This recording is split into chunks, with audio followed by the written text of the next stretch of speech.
That completes.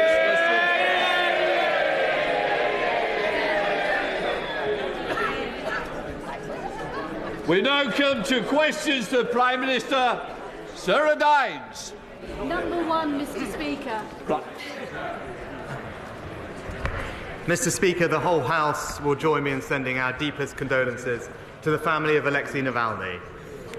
He died for a cause to which he dedicated his whole life, freedom, and to return home knowing that Putin had already tried to have him killed was one of the most courageous acts of our time.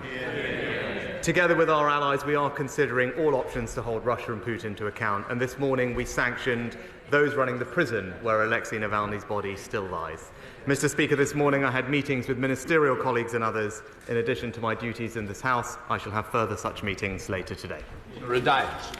I know that my right honourable friend will share my horror felt by this House, the oldest People's Assembly in the world, at the acid attack against a woman and 2 children on the streets of London. Does he share my anger that we would still not have been able to deport the perpetrator had he been found because of the so-called European Court of Human Rights? When will we stop bending the knee to this so-called European Court, a travesty of a court? Prime Minister. Mr. Speaker, this was a horrific attack, and my thoughts are with the victim and their families. Obviously, I can't comment on a live investigation, but speaking more broadly, clearly, I don't think it's right for dangerous foreign criminals to be able to stay in our country. And that's why our Nationality and Borders Act made it clear that anyone who is convicted of a crime and gets a sentence of 12 months or more will not be granted asylum in the United Kingdom. That is the common-sense position that I believe is supported by the majority of the British public, but one that the Labour Party voted against time and time again. Leader of the Opposition, Keir Starmer. Thank you, Mr. Speaker. Can I start by welcoming the new member for Wellingborough and the new member for Kingswood? I know they will both be powerful advocates for their constituents. On a more sombre note, Mr. Speaker, can I join with the Prime Minister? I was glad to hear what he just had to say, because I'm sure the whole House will join me in sharing our disgust at the death of Alexei Navalny, who, as the Prime Minister said, died because of his efforts to expose the corruption of the Putin regime. It is a reminder that Putin has stolen not just the wealth, but also the future and democracy of the Russian people. Yeah.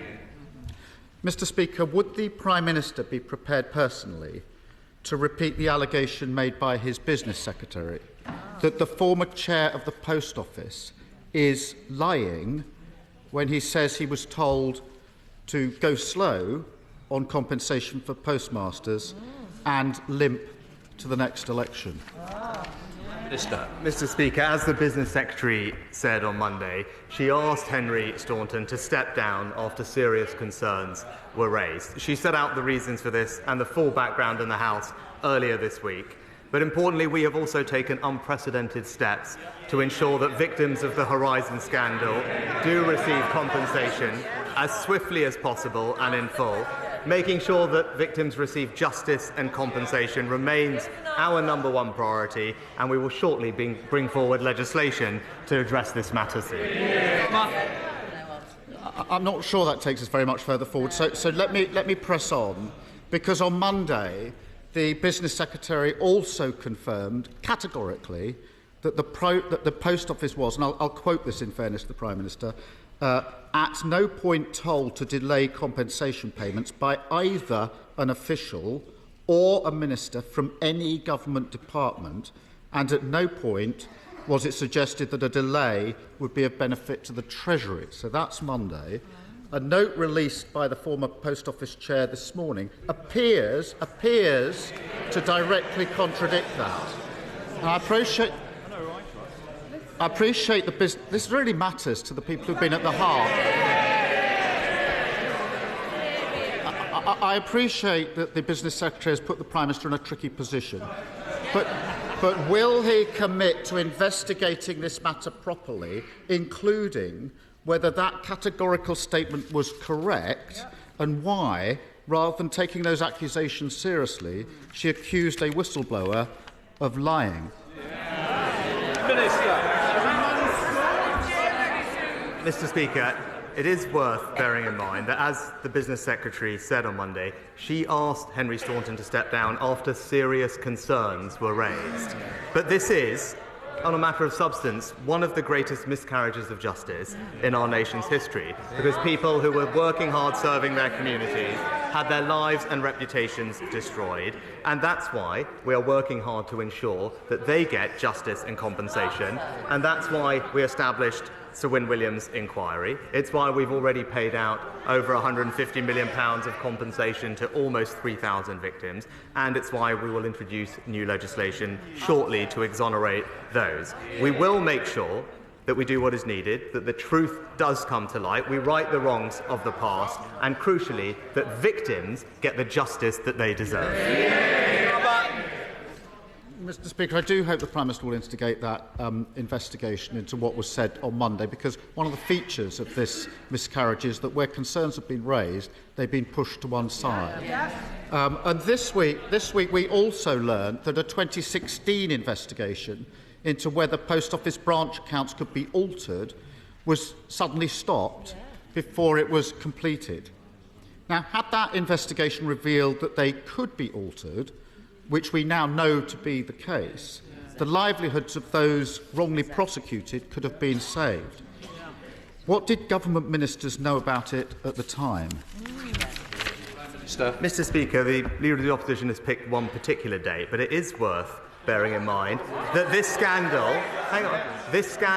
has unfolded over decades, Mr. Speaker, and it was actually following a landmark 2019 High Court case that the previous government established a statutory inquiry led by Sir Win Williams, which is uncovering exactly what went wrong, Mr. Speaker, and it is right that that inquiry is allowed to do its work. But also, Mr. Speaker, following the High Court case, the government established an independent advisory board, established not one but 3 different compensation schemes, and as of now, over 2/3 of people have received full and final offers, because what we are focused on is making sure that the victims get the justice and the compensation that they deserve. Mr. Speaker, this information about 2016 has just come to light, I think, this week, which is precisely why I'm asking about it. Exactly. Considering the Prime Minister's Foreign Secretary was running the government in 2016, and one of the Prime Minister's current Cabinet Office ministers was the Post Office Minister, has he thought to ask either of them what they knew in 2016? No, Mr. Speaker. We did the right thing, which was to set up an independent statutory inquiry. That is the right way to resolve this issue. It's the right way to get victims the truth and the answers they demand. But this government is getting them the compensation that they rightly deserve. Mr. Speaker, as we all know, the Horizon scandal left people isolated, their livelihoods lost, their lives ruined. Some died without ever getting the justice that they deserved. Fears of delay, Prime Minister, or cover-up are causing them anguish. And yesterday, Chris Head, once accused by the Post Office of owing more than £80,000, he said this yesterday: there is a lack of transparency. We need to see the correspondence between the Post Office, the Department and UKGI, because all of the time everything gets shrouded in secrecy. This is his words. Have some respect, please. He's a victim. Now, I appreciate the inquiry is ongoing, but as the Prime Minister knows, and so do I, so does the whole House, that does not provide a reason why he can't draw a line under this, give postmasters like Chris the peace of mind they need, and release all of the correspondence that he wants to see. Will he now do so? Mr. Speaker, as I said, this is one of the greatest miscarriages of justice in our country's history. I don't think that the Leader of the Opposition ever raised with me over these exchanges over the past year. But we are working hard to get victims not just the answers, but the compensation they deserve. But we do now have a statutory inquiry led by Sir Win Williams, who has the powers to get access to all the documentation that he requires, speak to everybody that he needs to. That is the right and proper way to get the truth that the victims deserve. But in the meantime, we are not wasting a moment to get victims the compensation they deserve, and the legislation will be before the House shortly. Starmer. In recent decades, there have been numerous scandals that have left shaken public faith in our institutions, and rebuilding that confidence will require those affected to see that politicians are being honest with them and to believe it. Just like the postmasters, victims of the infected blood scandal have been subject to unimaginable trauma during their search for justice. So can the Prime Minister put their minds at ease and tell the House what undertakings he has made to ensure the government is not limping to the election on payments that they are owed by the British state? Mr. Speaker, when it comes to the inflected blood scandal, as I've said before, I'm acutely aware of the strength of feeling on this issue and the suffering of all those who were impacted by this dreadful scandal. I gave evidence to the inquiry myself last year, and as I said then, I recognise that thousands have suffered for decades. As he knows, there is an independent inquiry. The Minister for the Cabinet Office, because this is an incredibly complex issue, as he well knows, updated Parliament with the latest government position just before the Christmas recess, announced that the Cabinet Office was appointing an expert group of clinical, legal and social care experts, so it had the relevant expertise to make informed decisions responding to the inquiry's recommendations on compensation when they come, and confirmed that the Department for Health will implement a fully bespoke psychological service for people infected and affected. We have also committed to providing an update to Parliament on next steps through an oral statement within 25 sitting days of the publication of the final report. But I'll end where I began. This is a deeply awful scandal, and we will do what we need to make it right. McCartney. Thank you, Speaker.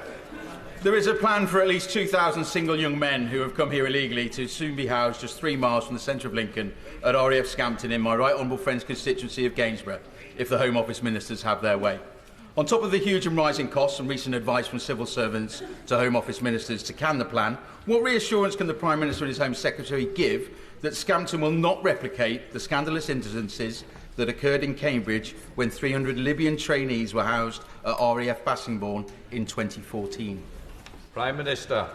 Mr. Speaker, my honourable friend is right to raise the concerns of his constituents, and I want to assure him that we want asylum accommodation to have as little impact as possible on the local community. I understand the Home Office has put in place a number of measures, including a specialist security provider working on site 24/7, CCTV, and they're working with the local police as well. But I know he agrees with me that the only way to fully stop this problem and ensure that local communities are not seeing the housing of illegal migrants, whether that's in large sites or in hotels, is to have a plan to stop the both. That's what this party and this government does, and it's Labour who are blocking us every step of the way.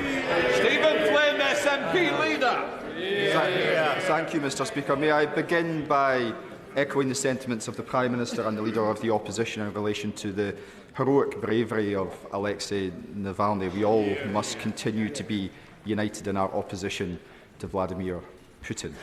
Mr. Speaker, as it stands, some 60% of the buildings in Gaza are either damaged or destroyed. Much of the farmland is in ruin.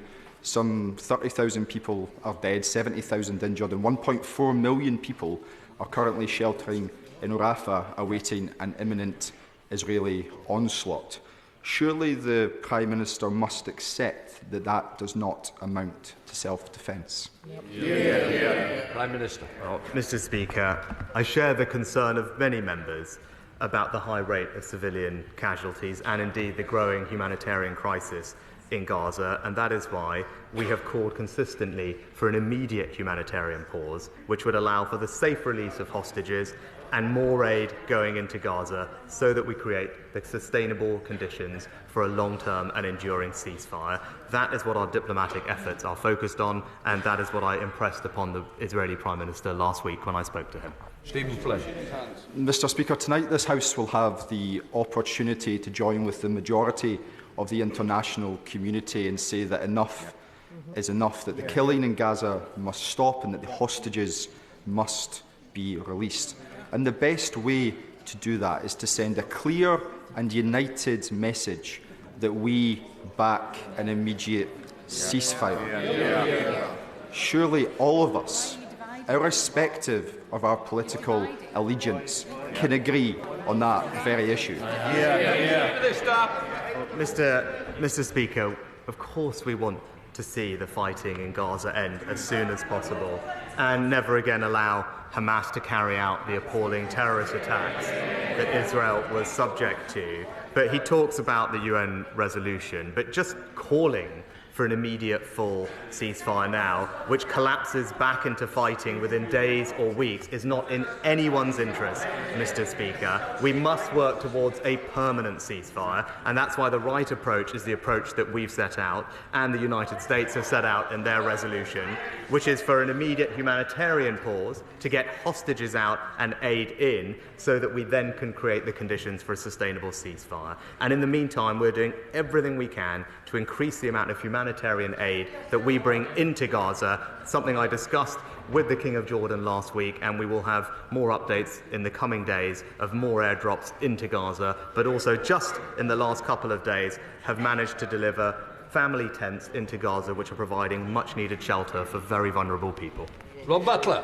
Thank you, Mr. Speaker. Key to the much-needed regeneration of Aylesbury are new link roads to cut congestion. Money from the cancelled part of HS2 is meant to be paying towards them. That's only right, given the destruction that's being caused by the construction of the first part of this unwanted railway. But the cash hasn't arrived yet. So can my right honourable friend assure my constituents they will get the roads they need so they can spend less time sitting in traffic jams and more time growing the local economy? Well, as my honourable friend knows, last autumn we announced the government's vision to redirect £36 billion of savings from HS2 to invest in hundreds of transport projects across the country, including possible increased funding for two projects that I know my honourable friend has campaigned on tirelessly, the South East Aylesbury Link Road and the Aylesbury Eastern Link Road. I know he's met with the relevant minister on a number of occasions to discuss these proposals, and I can tell him that the details of how these funding uplifts will be allocated will be decided very shortly. Neil Hanbit. Over 40,000 North Sea oil and gas jobs are at risk from an incoming Labour administration, and neither Labour, the Tories or the SNP have lifted a finger to save Grangemouth oil refinery from closure. With the passing of last night's petroleum bill, the UK government gave not one but two fingers to Scotland's energy ambitions within the UK.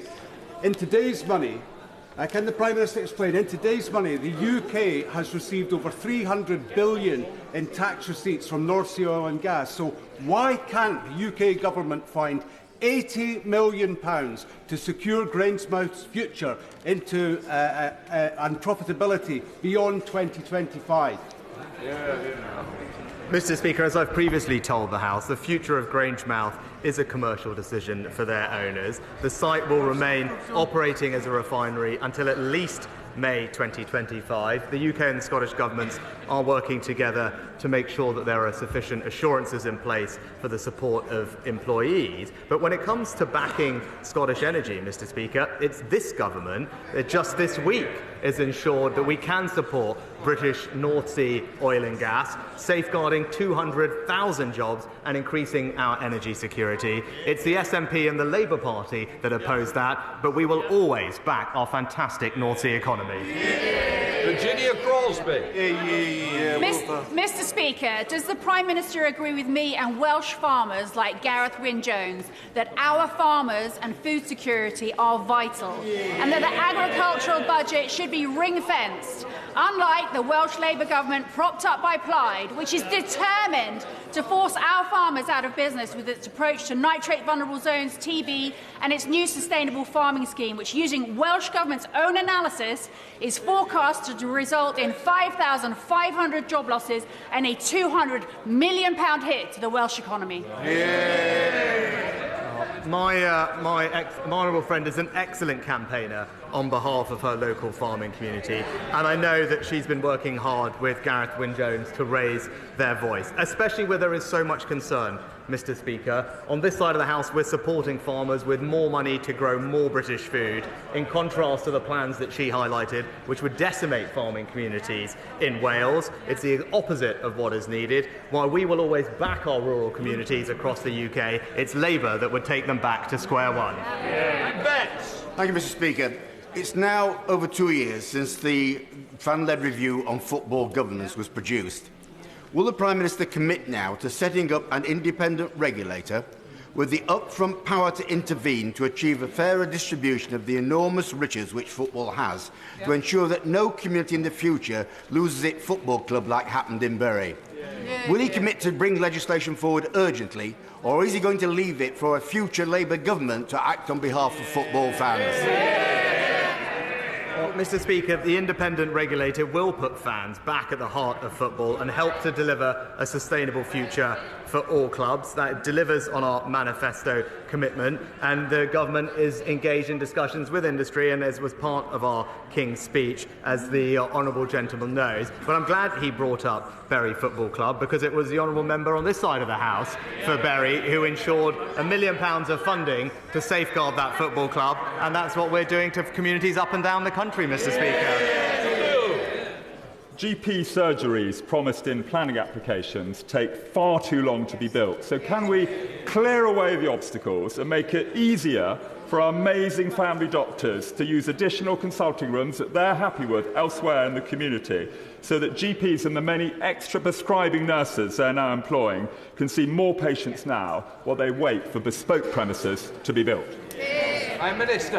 Mr. Speaker, I thank my honourable friend for his question, something that he speaks from a point of authority. Now, he knows that we do have high standards to ensure that GPs must provide services from premises that meet all the criteria required, but I do understand that it is possible for those services to be provided at alternative locations that meet the contract requirements. I'll happily ensure that the Health Secretary looks into his suggestions for more flexibility, but I know he will also welcome our recent plans to expand the range of services available at pharmacies, saving many people time and hassle to get treatment for 7 common ailments at their local pharmacists, easing the pressure on our GPs and speeding up the care that people deserve.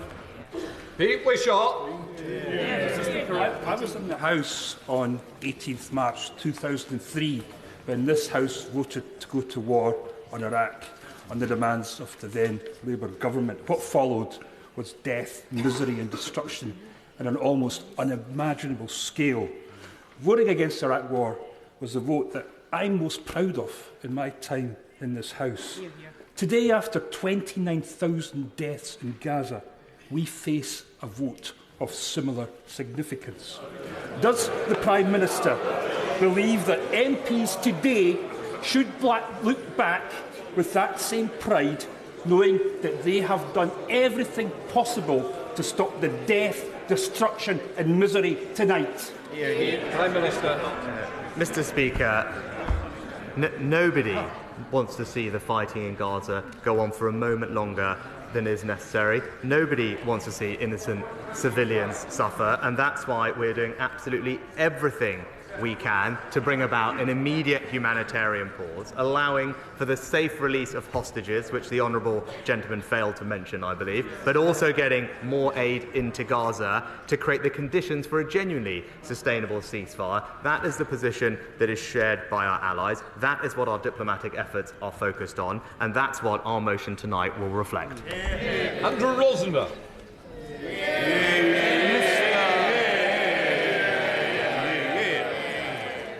Mr. Speaker, sir, I've had the privilege to be spending a lot of time with the law-abiding, tax-paying, hard-working, patriotic people of Romford in recent months, and they've been telling me what they think. So, I'd like to ask the Prime Minister if he agrees with the people of Romford that we need a radical plan to control immigration and stop illegal immigration, that we need to regain sovereignty over our human rights laws in this country, that we need to tell the Mayor of London we need more police to stop crime in the London Borough of Havering, we need a fair funding settlement for Havering, so will he come with me to Romford Market, follow the footsteps of Margaret Thatcher, meet the people of Romford, because the one thing I can tell him they don't want is to be taken back into the European Union by a socialist government. Can I welcome my honourable friend? Can I welcome my honourable friend back to his place? Can I say I agree with everything he said, and I look forward to visiting him and his Romford constituents at the earliest opportunity. Weston. Thank you, Mr. Speaker. At a recent meeting of Warwickshire County Council, children with special educational needs were described by some county councillors as requiring, and I quote, some form of strict correction, or were, and I quote, just really badly behaved kids. Other inappropriate language was used. Parents of SEND children across the country have been outraged by this. 30,000 of them have signed a petition calling for those councillors' resignation. Will he condemn the Conservative councillors' language and urge them to do the right thing and resign? Mr. Speaker, I haven't seen the details of those comments on this issue, but more generally, the government does have a strong track record of supporting those with disabilities. It's important that children with special educational needs do receive the right support in the right place at the right time. We've seen increased funding for SEN by 60% over this Parliament to over £10 billion, and most recently the Education and Health Departments are piloting a new project to improve access to specialty support in mainstream primary schools, because we want to make sure that these children get all the support and opportunities that they deserve. Mr. Speaker, now we've legislated to give the public ID verification options on social media. Tech companies know the safety value and popularity of this because they offer it now, but for a big fee every month, and it's not good enough. Bereaved parents are campaigning for more measures to protect kids online. Fraudsters are routinely exploiting fake social media accounts to scam, and fears of global political interference in elections from faceless, traceless bots are creating the perfect cyber storm. Will my right honourable friend use his influence to get tech companies to get on with offering robust, visible and free verification measures as soon as possible to keep people safe? Can I start by commending my honourable friend for her work on this issue? And she's absolutely right that user verification can be a powerful tool to keep people safe online. The Online Safety Act, as she knows, requires companies to offer all adults optional user identity verification. Companies will also need to take firm action to improve safety for children in particular, and Ofcom will be able to monitor tech companies and have strong powers to ensure they comply. But I can tell her that the Home Secretary is meeting with the industry on Monday next week and will be sure to raise the points that she has mentioned today. Very Glendon. Thank you, Mr. Speaker. A KPMG study finds a strong economic case to remove power cables over the time. And despite my questions to previous Prime Ministers, we are no further forward. Can this Prime Minister finally secure a commitment from National Grid to implement its clear legal obligation and fund this vital work? This fog on the Tyne is impeding local businesses and risks possible net GVA benefits of up to £1.2 billion. Our great river needs action now. Mr. Speaker, I'm very happy to look into the issue that the Honourable Lady raised, but what would be damaging to the North East and the Tyne are her party's plans to stick with their completely ridiculous 2030 decarbonisation target with absolutely no plan to pay for it, which just means higher taxes for everyone in her constituency and the country. John Hayes. Thank you, Mr. Speaker. Britain's food security, compromised by cheap foreign imports, now faces a parallel threat. All kinds of industrialisation in the countryside, from large solar plants to interconnectors and substations, and now to huge pylons covering 87 miles of countryside. These will blot the landscape and use up valuable growing land, filling the Fenland big skies. Knowing that his bow burns with gold, like my own, will he ensure that he joins my fight for our green and pleasant land and make sure that food security and energy security are not competitors?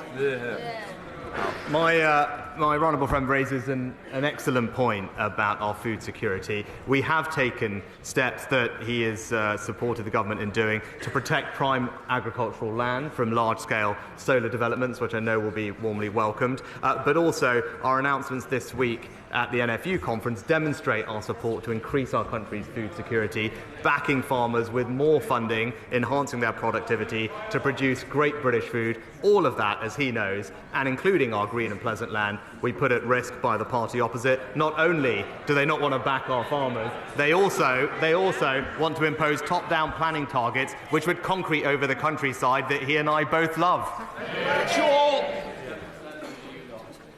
In December, the Cabinet Minister for Equalities told this House that she had engaged, and I quote, extensively with LGBT organisations since her appointment 18 months ago. A Freedom of Information answer published this week reveals that, in fact, the Minister hasn't met a single LGBT organisation, but has met 2 fringe groups that actively campaign against transgender rights. What is the problem the Prime Minister and a section of his party have with trans people, and his Equalities Minister has with the truth? Well, Mr. Speaker, as I've always said, first of all, this government has a proud track record of supporting those in the LGBT community and will continue to do so. And I've also always said that those who are questioning their gender and identity should be treated with the utmost dignity and compassion and sensitivity as they consider those questions. But it is completely reasonable, alongside that, to highlight the importance of biological sex when it comes to those questions. Nobody should be stigmatised or demonised for pointing out that fact. Robert Walker. Thank you, Mr. Speaker. The Education Select Committee has heard compelling evidence to support the strengthening of guidance to keep mobile phones out of classrooms and break times. But over the course of our screen time inquiry, we continue to hear deeply disturbing evidence about the risks to young people from too much exposure to social media too early. Can I urge the Prime Minister to seek the swiftest possible implementation of the Online Safety Act and to consider whether it is time to review the age of digital consent? Mr. Speaker, can I thank my honourable friend for his work in this issue? And he knows that we do have a plan when it comes to education and protecting children online. The Secretary of State is making sure that we can implement the Online Safety Act as quickly as possible with Ofcom, but we have also published new guidance banning mobile phones in schools to minimise disruption and improve behaviour and educational attainment in the classroom. But we are crucially going beyond that, because what our children see online is of the utmost importance to us, and we want to make sure that we protect their safety and also their mental health. Patricia Gibson. Thank you, Mr. Speaker. When important matters of life and death are voted on in this House, does the Prime Minister think MPs should vote according to their party whip or according to their conscience? Mr. Speaker,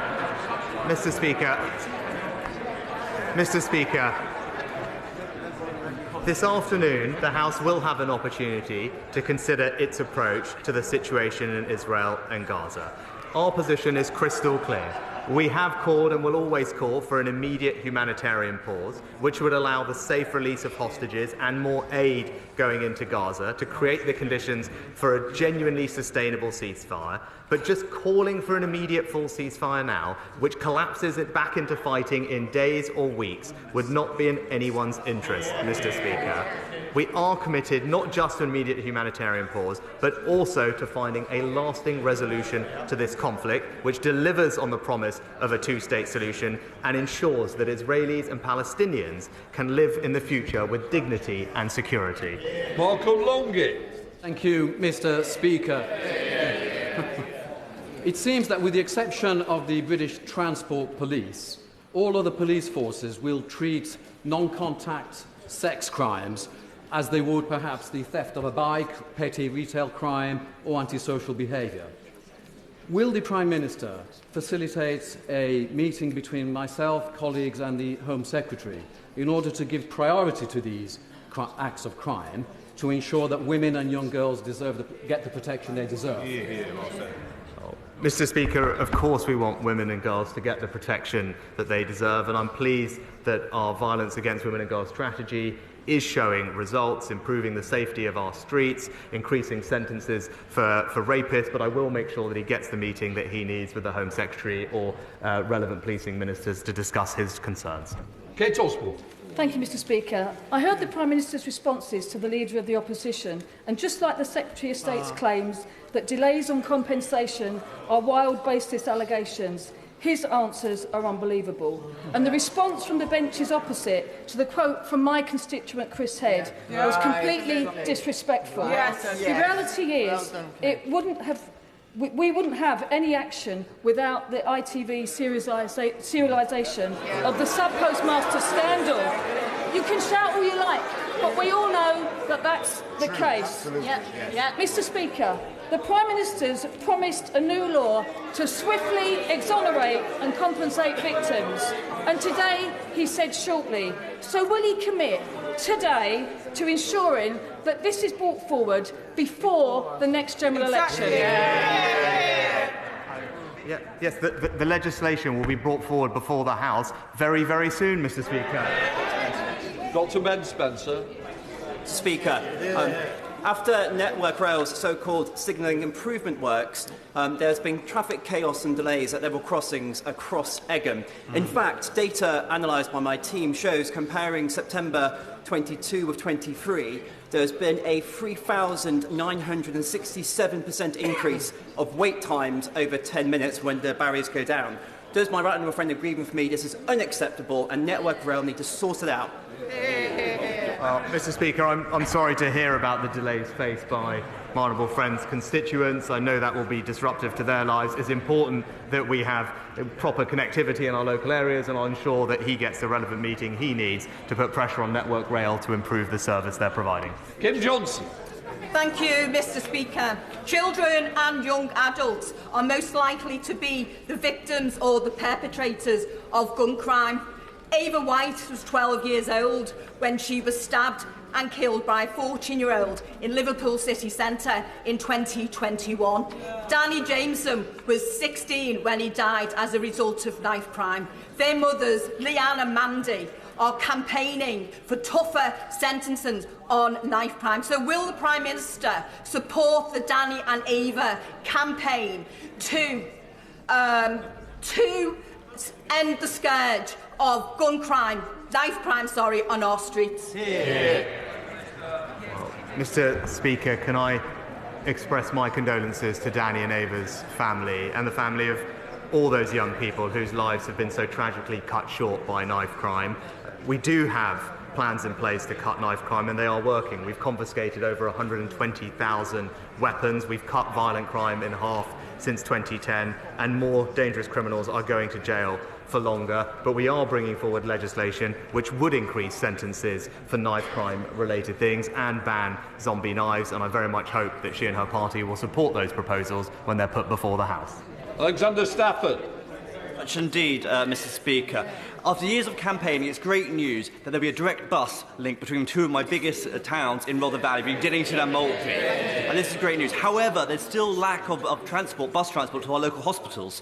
Does the Prime Minister agree with me that the South Yorkshire Mayor should use some of the resources to back my plan for transport for Rother Valley and make sure every single village and town has a direct bus link to our local hospitals? Well, Mr Speaker, we absolutely know how vital bus services are for communities right across the country. Indeed, it's our most popular form of public transportation, which is why we have used some of the savings from HS2 to invest in bus services. We've capped bus services at £2 right across the country and provided his local authority with millions of pounds of more funding specifically to support local bus services. So I join him in calling on the Mayor to ensure direct bus routes to hospitals in my honourable friend's constituency and to make sure that people can see their loved ones at a distressing time. Michelle Moore. Thank you, Mr Speaker. On the weekend, the people of South Wales marched in support of their steel industry, following the government's grubby deal with Tata that is now placing thousands of jobs at risk in Port Talbot and beyond. The Prime Minister is failing to protect our steel industry because he failed to place a red line on protecting jobs at the plant. So the Prime Minister now has a choice: work with the unions, Tata and the workforce, to protect the industry and the jobs with investment, or to walk away and do what Tories always do and abandon South Wales communities yet again? Which is it, Prime Minister? Mr.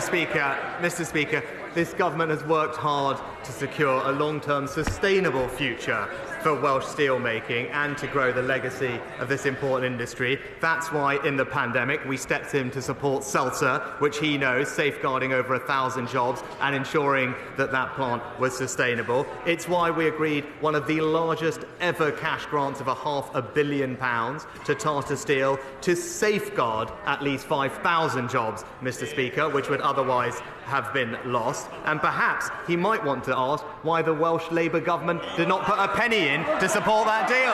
Thank you, Mr. Speaker.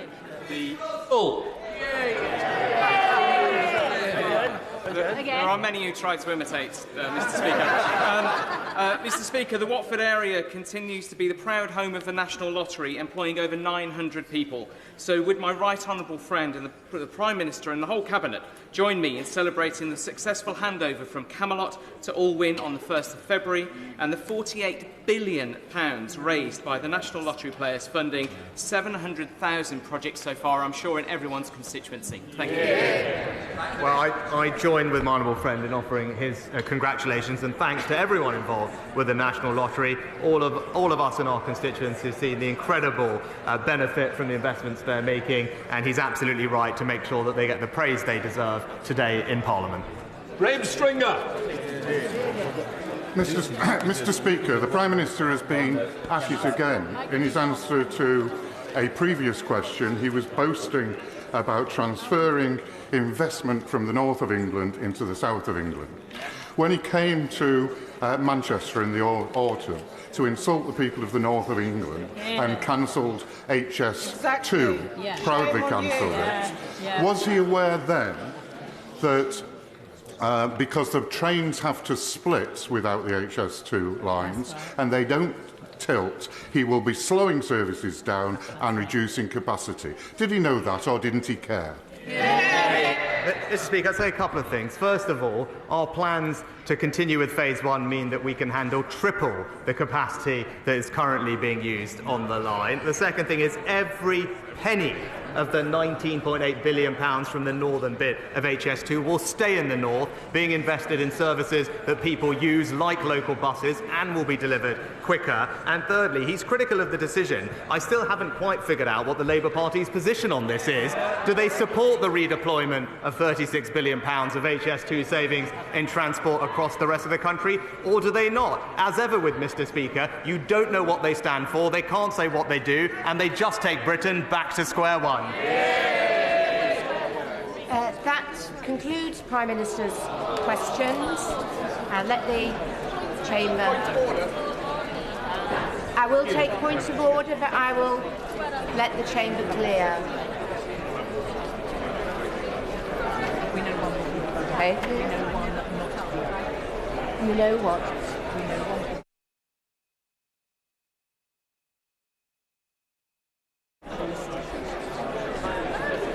I'm just going to let the Chamber clear.